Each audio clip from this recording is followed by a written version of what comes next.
The Israeli government and Hamas say they are in the final stages of indirect talks over a deal for a ceasefire and the release of hostages held in Gaza and Palestinian prisoners held by Israel. Well, joining me live now is former advisor at the Office of Prime Minister Benjamin Netanyahu, Ruthie Blum. Ruthie, thank you so much for joining us on the program. Now, we are told a ceasefire deal has been agreed to in principle. What's your assessment on where it's at? Well, because I don't know what the actual details are other than what I read in the media, and that, by the way, is true of most of the parliamentarians in Israel as well. We keep hearing details, but it's not clear whether those are the actual ones. That's first of all. Second of all, Hamas has not said that it's agreed to this deal, as usual. Third, what I make of it is that it's a terrible deal unless there is something in the background or behind the scenes that we don't know about. Okay, so Ruthie, from what you do know, or from what you're being advised of or what you're reading, what are some of the pros and the cons? Okay, so I will start. The only pro that I can think of at the moment is that if the deal goes through and if Hamas does not violate it, that in the first stage of the deal, we will be seeing the return of some live hostages. Okay, so of course that's a pro. There is nobody in Israel who isn't dying for those hostages to come home, including, by the way, those who are already dead because they need to be given a proper burial in Israel. But having said that, I see only cons so far because this deal basically is sending a message to Hamas that it paid off to commit the worst atrocities against Jews since the Holocaust. And that was on October 7th, 2023, as you know. And because basically it says, good, take hostages and then the world will treat you as though you're a country, and there's a both sides to this, etc.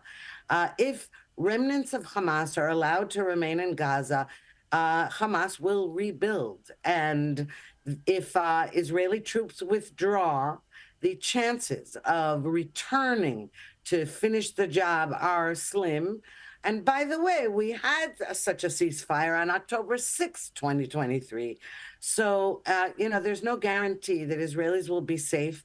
Furthermore, the release of 1,000 of prisoners who are actually terrorists, that all that does is endanger the Israelis who aren't hostages and who didn't get killed in the war. So I see all negatives. However, if perhaps President-elect Donald Trump signaled to Israel that if it would just agree to this deal, afterwards, there will be carte blanche to go after the head of the snake, which is Iran, Iran's nuclear program, not the Iranian people. It's possible that that is why Prime Minister Netanyahu would even consider such a deal. Yeah, having worked closely with Netanyahu yourself, do you believe that there must be something else that he's being promised for him to agree to such a deal? Yes, I do believe it. This is not from inside knowledge, I have to say. None of what I'm saying is based on inside knowledge. Now, the reason I believe that is that throughout this war, anytime I've doubted Netanyahu, I thought maybe he wasn't being tough enough or quick enough or sending in enough troops, whatever.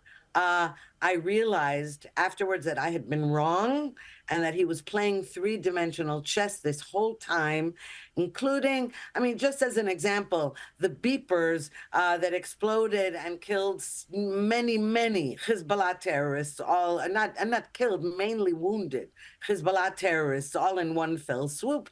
That's just one example, but there are many others. And because I was proven wrong so many times when I was doubting his ability to win the war, I am asking myself, maybe this time it's the same thing. I'm doubting it, and maybe I'm wrong to do so.